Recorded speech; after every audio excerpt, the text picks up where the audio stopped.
Welcome back to Python tutorials for complete beginners, from boring people.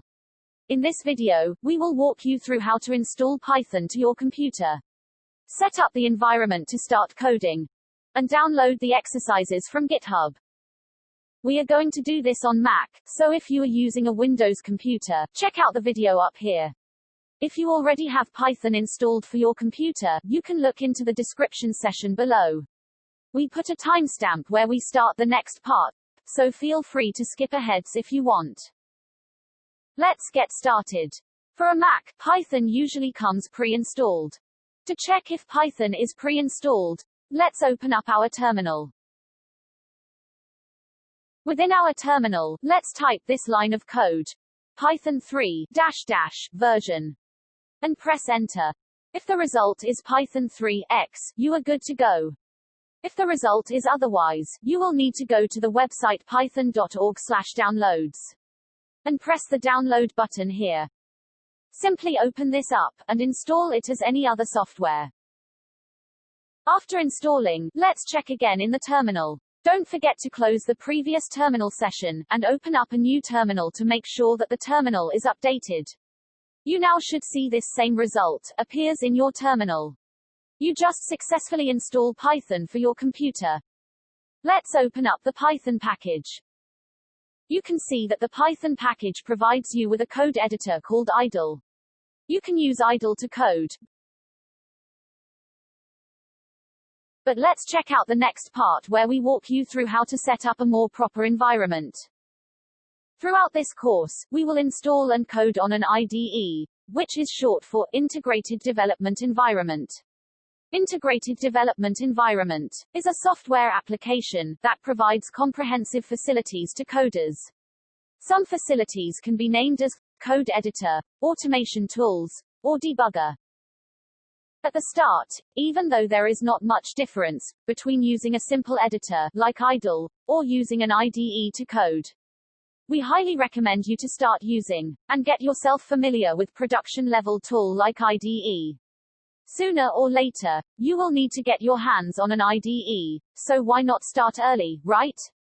There are many IDE out there, but we will use Visual Studio Code, or as known as VSC, for this course. We know as a beginner, you will be very confused with all these setups. But trust me, you will get used to it very soon, through practice. So let's go ahead and download VSC from the website. Great. Let's open it and create a Python file. When you open a new file, notice that your file is not a Python file yet. To make it a Python file, we need to add the suffix .py to the file name and save it to your working folder. Great. We now got a Python file. Let's test some quick code. To run this code, there are many ways. The most common way is to run the code through your terminal. First, let's open the terminal. Next, you need to make sure that your terminal is in the correct directory. The correct directory should be where your Python file is located. Let's do it by using the command cd, which is short for change directory, and add the path to your directory. You can get the path by dragging and dropping the file to the terminal. Now we have the terminal in the correct directory. Let's run the code using the command Python 3, followed by the file name .py. Oops, nothing happens.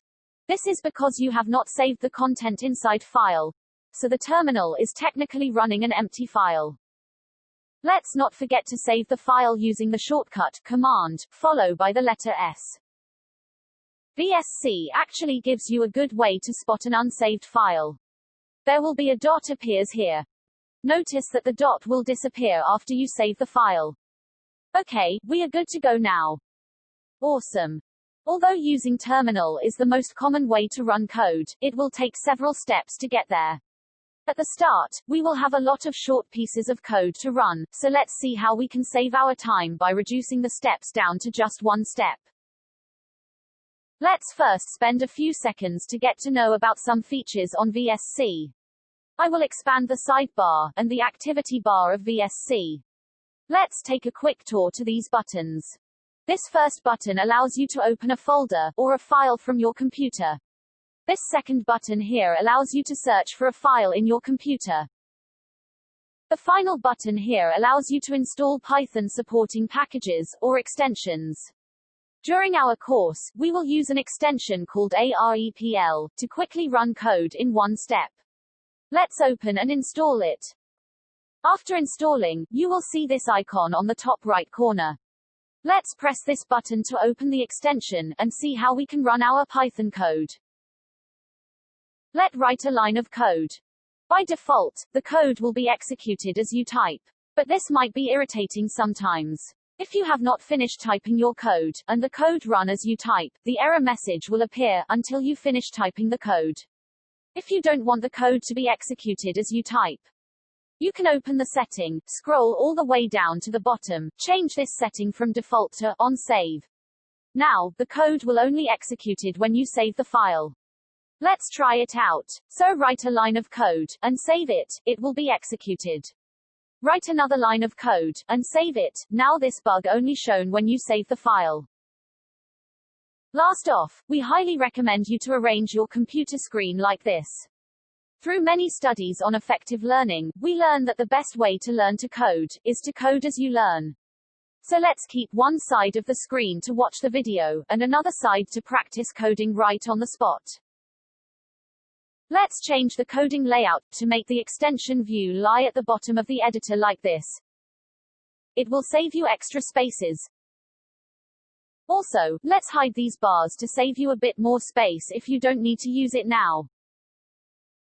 That's mainly it. By now, you should already have the best settings to start your Python journey.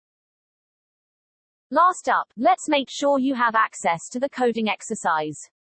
We put the link to download the exercises on GitHub in the description below. Let's go ahead and download the exercises together. Before that, make sure you download Git. Git is a version control system that helps you control different versions of your code. We will go into details about Git later on. If you already have Git installed, you can get the latest development version via Git itself, using this command git clone followed by this link. Once you have Git settled, let's go ahead and download our exercise.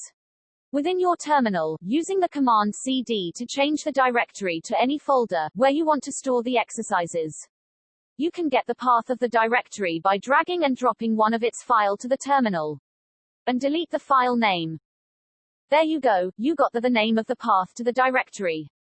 Because I store the exercises right at my desktop, the command will look like this. Press enter. Next, let's use the command git clone, followed by the link to the GitHub repository. Otherwise, you can go to the website, and copy the link from here. Press enter to run this command. Now, you should have access to all the exercises.